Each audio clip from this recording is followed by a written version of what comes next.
Good evening, everyone, and welcome to Black Literature, Black History. This is Jason Williams. Tonight, we're going to look at the appendix of The MisEducation of the Negro by Carter G. Woodson, and it's called Much Ado About a Name, in which Carter G. Woodson discusses the phenomenon in the Black community that we have a continuing discussion among Black Americans about what we should call ourselves, like Afro-Americans, Black Americans, Africans, Negroes, so forth and so forth. And I read that in conjunction with a debate. It's called the debate, The Meaning of Negro Art, and I'm going to focus on George S. Trulier's view of what Negro art in America is. Now, the reason why I'm going to read these two articles or discuss these two articles is because they both have to do with the miseducation of the Negro. Now, when we read the miseducation of the Negro in conjunction with the miseducation of the Filipino, we find that the miseducation of the Negro is just a discussion of colonization. And since this is a channel about Black history and Black literature, and we're reading text, that ties in to post-colonial criticism. And post-colonial criticism is about discourse. The word miseducation, education, is the discourse generated by the dominant society to control people's minds. And once you control people's minds, you control their thinking, and once you control their thinking, you don't have to worry about their actions. And discourse is information that is generated by the dominant society, circulated throughout the community or the country by the dominant society, ratified by the dominant society, and once it is ratified and accepted, that becomes truth. So once it becomes truth, then you control people's minds.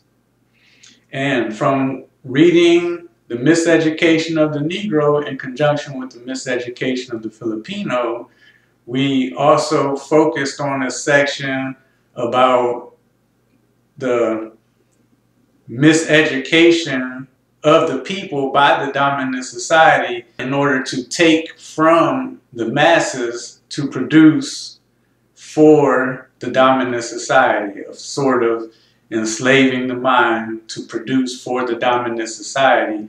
So that's going to tie in to what we're going to look at today. And I'm going to start off by reading different sections of the appendix, Much Ado About a Name. Now, Carter G. Woodson writes, a participant who recently attended an historical meeting decided to take up the question as to what the race should be called: Africans, Negroes, colored people, or what?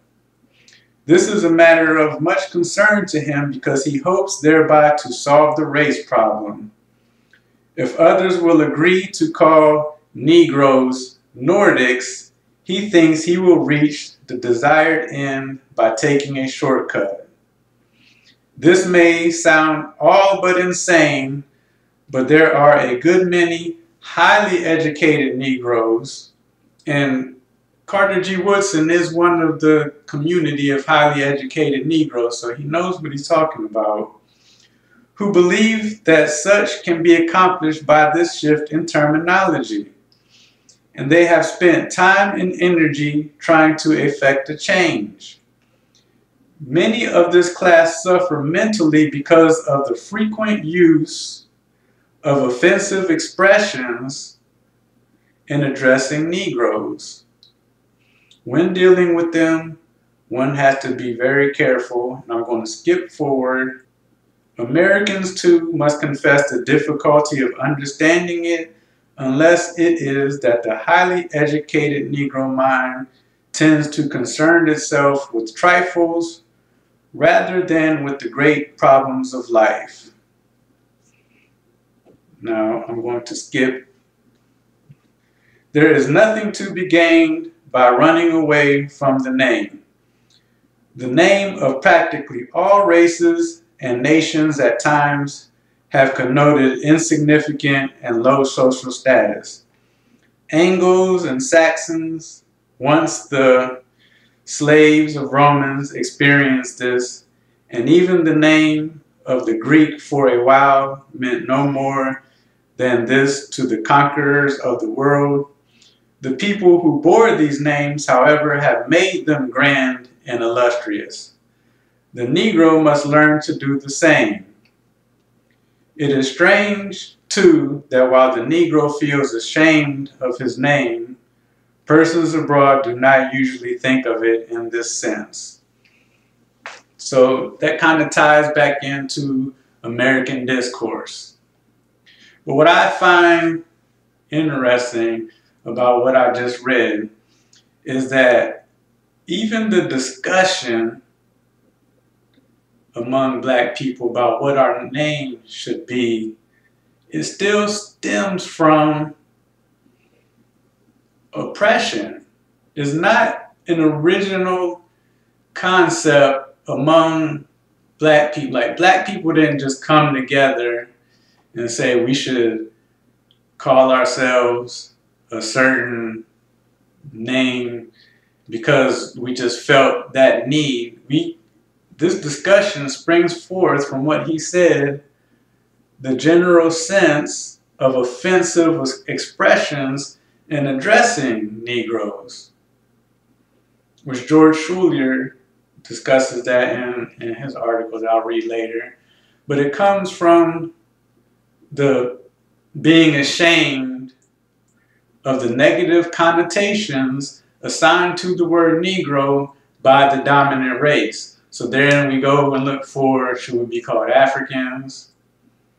Which he disagrees with, because he said not all Black people in America are Africans, and he's just being very literal in that many Black Americans in this time period did not come from Africa, so they're not Africans.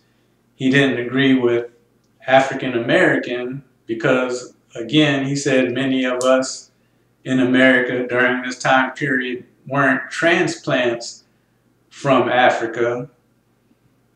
And then he turns around and he says the whole discussion as a whole is he said, in his words, he said, is highly educated like to deal with trifles. Like it doesn't even matter, because many other great nations that we look at, and he referred to the Greeks and the Anglo-Saxons, you know, at one time or another, their name had negative connotations put on it from the dominating or the colonizing society. So the same with Blacks. And he said that changing the name from Black American, Afro-American, is the term that he uses, and George Trulia, or whatever, doesn't change the situation that you're in. He said, once you change the situation that you're in, then you can define whatever when you succeed or create a nation or gain power, that is going to define whatever it is that you're called. And he says that is what we should be focused on, instead of trying to change our name from this to that, to that, to this. And then he says that that negative connotation is that's the viewpoint in his time period of people in America. He said that negative connotation wasn't the same or wasn't attached to the word Negro overseas. And that goes back to discourse, because the dominant society generated these negative connotations So people here have a certain viewpoint of race and negative visions connected to the word Negro because of the information distributed in the Discourse of America. And then he goes and gives many examples of where the word Negro or having Negro blood is celebrated throughout European society. So I'm just going to scroll through here to see if there's anything else that I would like to discuss before I go to George Schulier's article. Here he says, we are not all Africans. Moreover, because many of us were not born in Africa, and we are not all Afro-Americans because few of us are natives of Africa transplanted to America. Now that's my interpretation of what he says when many of us were not born in Africa, and we're not all Afro-Americans because few of us are natives of Africa transplanted to America. But there is a rising discussion among black people nowadays that many blacks are also indigenous to America, which is not a far-fetched idea, because when you look at China, the Philippines, as we discussed, and many other countries, you see that the Aborigines, or the original people of those lands, were black. So why wouldn't that be a concept to be investigated and looked into and discussed in America? So he may be referencing that in his discussion. I'm not 100% sure. And then he goes on to discuss that nothing can be gained by wanting away from the name. Okay, now here he talks about some more discourse and colonization and miseducation. And he talks about what we call nowadays the conscious community. It says, these people surprise you when you think of the attitude of many American Negroes on this question. These race-conscious people can think, but it is seldom that the American Negro indulges in such an exercise. He has permitted other people to determine for him the attitude that he has towards his own people. This means the enslavement of his mind and eventually the enslavement of his body. And then he says some Europeans rather regard the word Negro as romantic. And then he goes on and gives some more. So that's he always looks at a situation, analyzes the discussion, and then he can relate it to the miseducation of the Negro and enslavement of the mind, and eventually the enslavement of the body. Now, as he said in the miseducation of the Negro, the miseducation or the discourse in America wants to create black people and white people and all different races and all different cultures in America to imitate the dominant society, to serve the dominant society.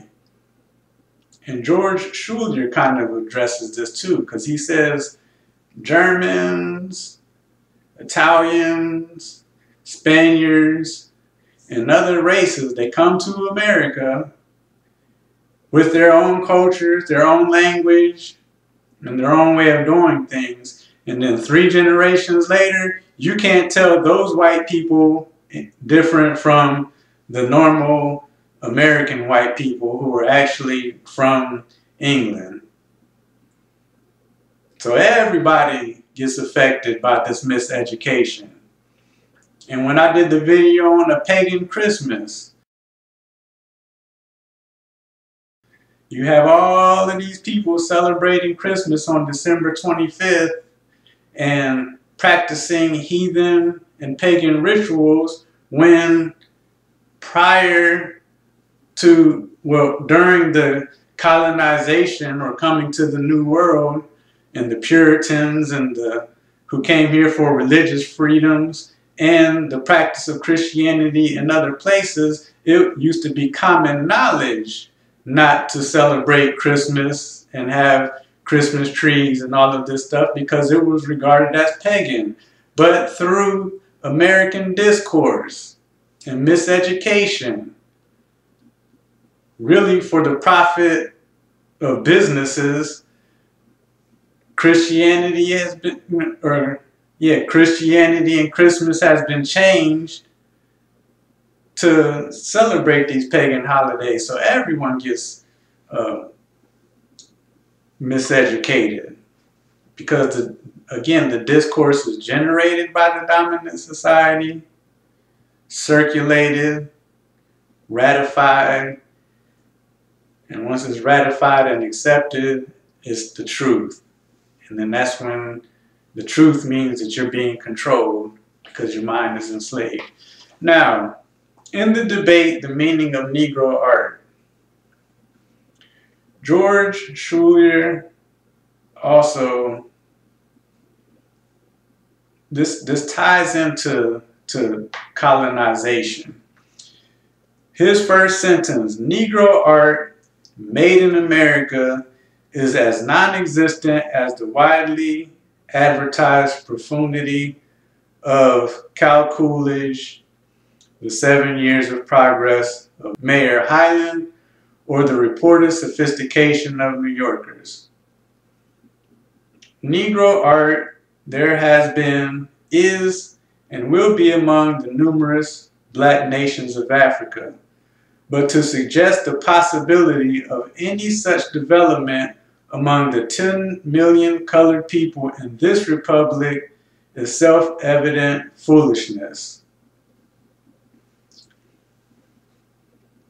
So what he talks about in this article is the fact that from his first sentence, Negro art made in America is non-existent. So in a previous video I did of George Trulia, he traveled to Liberia and he called it Uncle Sam's Black Stepchild. So from him actually traveling to Liberia, he was looking at the Back to Africa movement and seeing if it was feasible. And in that article, he also said that we went to look at Liberia because it was closer than the Philippines. So that question was a question among Black Americans. And here, his first sentence, Negro art made in America. That means that as long as Black people are in America, that which they create cannot be labeled as Negro art. And he says because whatever they produce is American. Now he states in here that it is from Black people. True, from dark-skinned sources have come those slave songs based on Protestant hymns and biblical texts known as the spirituals, work songs and secular songs of sorrow and tough luck known as the blues, that outgrowth of ragtime known as jazz, in the development of which many whites have assisted, and the Charleston and eccentric dance invented by the Gaymans around the public marketplace in Charleston, South Carolina. No one can or does deny this. But these are contributions of a caste in a certain section of the country. They are foreign to the Northern Negroes, West Indian Negroes, and African Negroes. They are no more expressive or characteristic of the Negro race than the music and dancing of the Appalachian Highlanders or the Dalmatian peasantry are expressive or characteristic of the Caucasian race. If one wishes to speak of the musical contributions of the peasantry of the South, very well. So he doesn't like for black people to be grouped all in as one, from what he's saying here. Like, and he says it's true that this music comes from black people. Yes, that's true. But he said it does not represent the black race. And he uses the term Negro, and you can see from the word Negro, Negro to them is everyone. It's not black American. But what he's arguing is that this Negro art, it can't be called Negro because Negro to them means representative of the entire race. And he said that's not true when you look at Negro art in America, made in America. He said that art that is produced represents that section or that community from which it comes from forth, not labeled as Negro art. He said it's American. And then he goes further into discussion about that has to relate to colonization. He says you have black people who live in America, number one, speak English. They don't speak their own language, so they don't have their own nation. They don't have their own language. So they share the same culture as whites. He said they eat the same breakfast. They walk the same streets. They have the same discussions in their household among whatever class that you're in.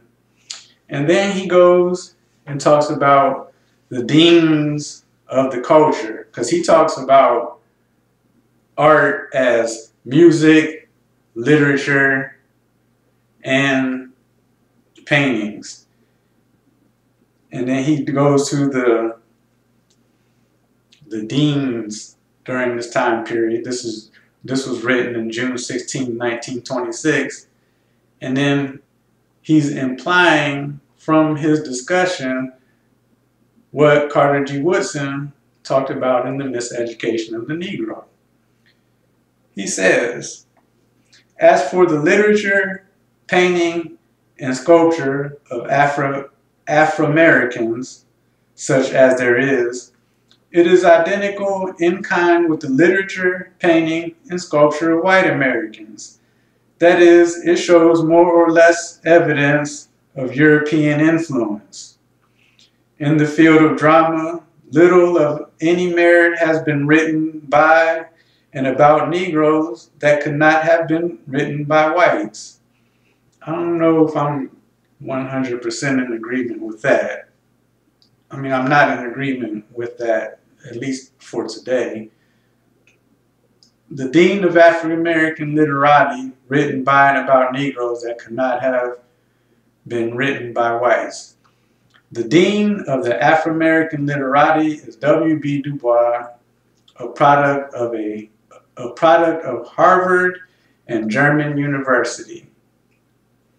The foremost Afro-American sculptor is Meta Warwick Fuller, a graduate of leading American art schools and former student of Rodin, while the most noted Afro-American painter, Henry Osawa Tanner, is Dean of American Painters in Paris and has been decorated by the French government. Now, the work of these artists is no more expressive of the Negro soul, as the Gushers put it, than are the scribblings of Octavius Cohen or Hugh Wiley. This, of course, is easily understood if one stops to realize that the Afro-American is merely a lamb-blacked Anglo-Saxon. If the European immigrant, after 2 or 3 generations of exposure to our schools, politics, advertising, moral crusades, and restaurants becomes indistinguishable from the mass of Americans of the older stock, despite the influence of the foreign language press, how much truer must it be of the sons of Ham who have been subjected to what the uplifters call Americanism for the last 300 years. Aside from his color, which ranges from very dark brown to pink, your American Negro is just plain American. Negroes and whites from the same localities in this country talk, think, and act about the same. Because a few writers with a paucity of themes have seized upon the imbecilities of the Negro rustics and clowns and palmed them off as authentic and characteristic of Afro-American behavior, the common notion that the black American is so different from his white neighbor has gained wide currency.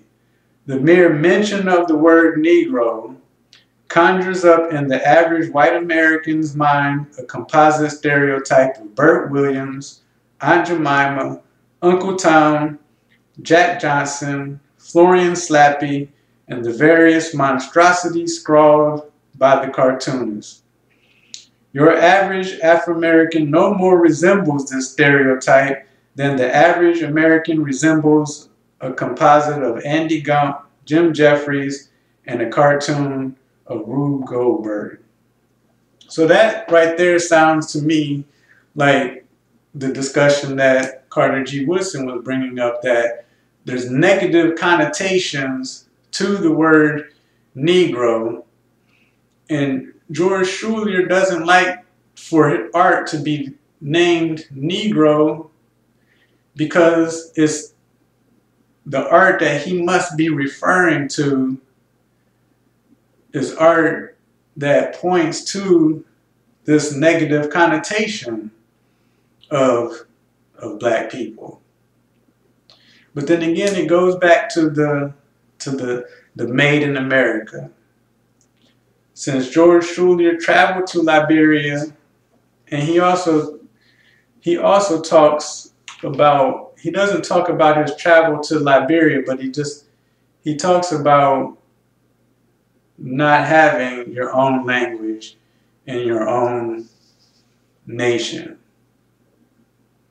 Let me see if I can find that and read that here. Here it is. Beginning. Again, the Afro-American is subject to the same economic and social forces that mold the actions and thoughts of the white Americans. That's American Discourse. He is not living in a different world as some whites and a few Negroes would have me believe. See, he's not living in it. He doesn't have his own nation. He's not living in his own world. When the jangling of his Connecticut alarm clock gets him out of his Grand Rapids bed to a breakfast similar to that eaten by his white brother across the street, when he toils at the same or similar work in mills, mines, factories, and commerce along the descendants of Spartacus, Robin Hood, and Eric the Red, when he wears similar clothing and speaks the same language with the same degree of perfection, when he reads the same Bible and belongs to the Baptist, Methodist, Episcopal, or Catholic Church, when his fraternal affiliations also include the Elks, Masons, and Knights of Pythias, when he gets the same or similar schooling, lives in the same kind of houses, owns the same Hollywood version of life on the screen, when he smokes the same brands of tobacco and avidly pursues the same puerile periodicals, in short, when he responds to the same political, social, moral, and economic stimuli in precisely the same manner as his white neighbors, it is sheer nonsense to talk about racial differences as between the American black man and the American white man. Glance over a Negro newspaper. It is printed in good Americanese, and you will find the usual quota or crime news, scandal, personals, and uplift to be found in the white average newspaper, which, by the way, is more widely read by the Negroes than is the Negro Press. So he's just saying, like, black people in America have been colonized. They follow American discourse. So to label what they produce as black or as Negro doesn't make sense. He says if you want to define certain communities by what they produce, assign it to that community, but don't assign it to black people as characteristic of the race. Now, there's also W.B. Du Bois and Langston Hughes on this debate, but we'll get to theirs another time. So what George Trulia is saying, it makes a lot of sense, and he really defends what it is that he says. So instead of actually debating the meaning of Negro art, he just says there's no such thing as Negro art. Now, in this article, when he says that the sources have come from blacks, and he talks about how when foreigners, like white foreigners, come here after a few generations, become Americanized, there he is conceding that the original blacks that were brought here from Africa as slaves, what they generated could be characteristic of Negro art or black art. So he says the sources have come to that. Now, looking at it from today's point of view, when we got our music, hip hop, and the way that we dress in hip hop, and the music, rap, which is in hip hop, it's hard to say, even when it was Afrocentric back in the day, it's hard to say that that is representative of black music. You can't say it today at all. But even back then, when you looked at it, you saw that the performers of the art form, hip hop, rap, and all of that were black people. When you looked at who was producing the clothing, Adidas, Nike, Kango, and the clothing today that they talk about, Gucci, again, Nike, and all of the apparel is produced by Europeans and white people, for the most part. The jewelry, the expensive jewelry, comes from white manufacturers. The hair that you see many wearing, like many female rappers, with the weaves and things like that, those represent, and for the most part, those aren't natural characteristics of the majority of black Americans or black people. Now, there are many black people who have straight hair. There are many black people who have naturally blonde hair. I'm not denying that, but I'm going to say that the majority of black Americans with their natural hair does not look like what we see in representation of the music that we generate.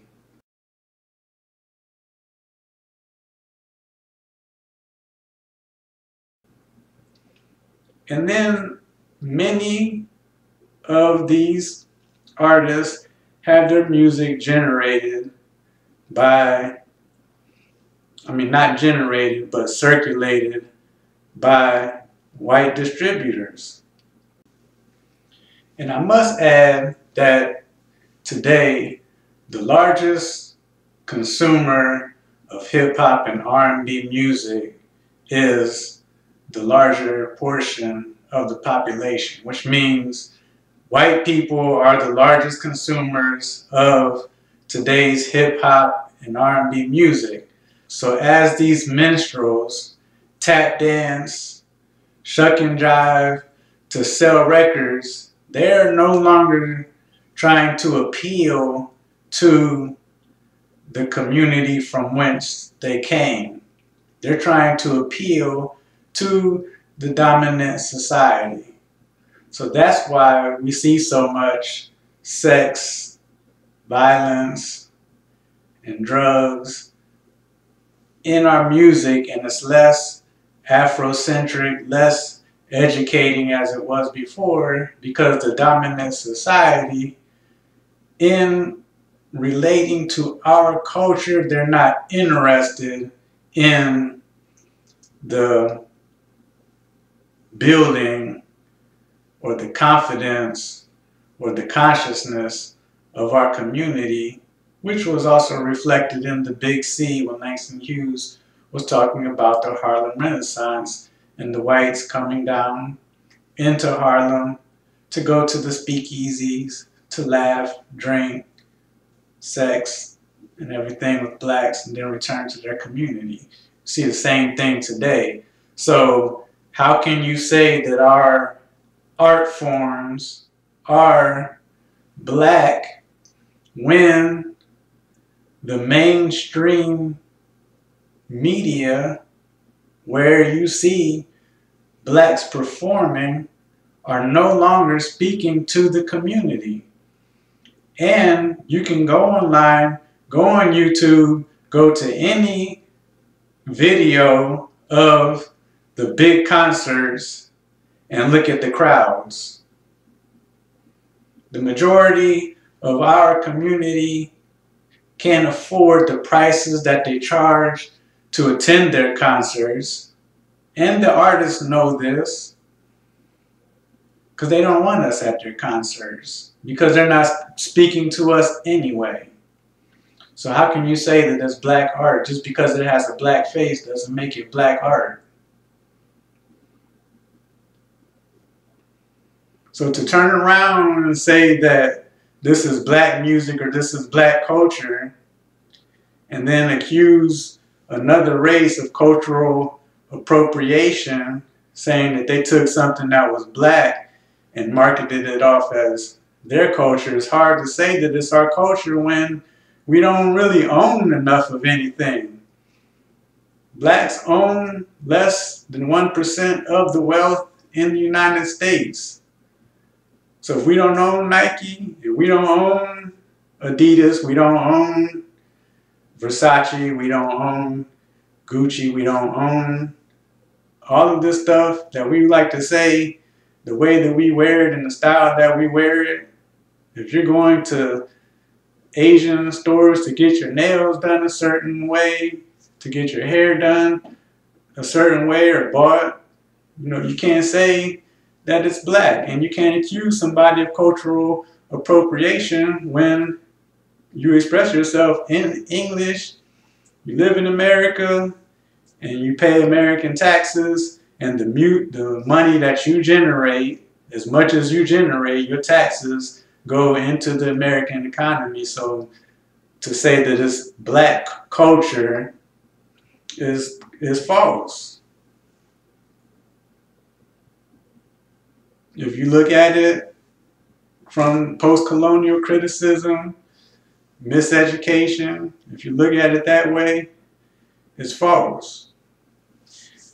Now, I do disagree with him saying that when he tries to defend it, saying that little of any merit has been written by and about Negroes that could not have been written by whites. I think that that's different, because black Americans do spring forth from an origin that is different from whites. And that difference was maintained from slavery, and then after slavery was the Reconstruction. Then after the Reconstruction was the Jim Crow, and Jim Crow and segregation. So therefore we do have certain ideas and art forms that we produce that are ours. And the information that we have now, maybe they didn't have it as widely available during this time period, but it seems that they do, because what I'm reading and what we're seeing through my videos is that the discussions that they were having from this time period, we're still having today. And we may be having that discussion because of the simple fact that we don't read what they have written. But from the information that we have available today, we are creating our own narrative.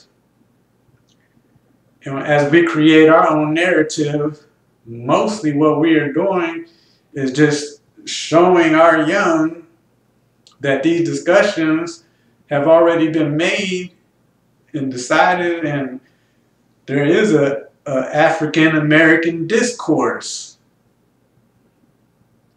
that we are able now to generate, circulate, ratify, and solidify as truth. So we can use the discourse that we have from all of this information and all these books to combat the status quo American discourse, and in turn decolonize our minds so then they don't control our bodies and they don't control the way that we think. Now I'm going to touch on this again in another video when I talk about, I'm going to go back to expatriatism and moving to another country, because if we are colonized, are we able to go to another country and establish another nation and actually survive? Or will we just be creating another nation where we want to imitate America, but just have it be black people? I don't know when I'm going to touch on that, but I am going to come back to that topic as I have in various other videos. So this is Black Literature, Black History. Jason Williams. Have a nice evening.